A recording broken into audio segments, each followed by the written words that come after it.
Asociația Iubim Natura a demarat de curând proiectul Pieton cu prioritate, un proiect care are ca scop închiderea traficului rutier sâmbăta și duminica în centrul orașului Bacău, între Casa de Asigurări și statuia lui Ștefan cel Mare. Motivele acțiunii demarate de ONG-ul Băcăan sunt multiple, de la cele de ordin ecologic până la dorința de a transforma centrul, măcar la sfârșit de săptămână, într-un loc de promenadă.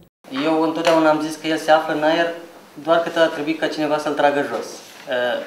Noi doar l-am tras jos, dar au fost mulți alții care au luptat înaintea noastră, după câte am auzit, pentru închiderea centrului. N-au reușit probabil pentru că au fost singuri sau n-a fost lumea încă pregătită sau administrația publică, dar acum suntem mai mult ca siguri că se va reuși.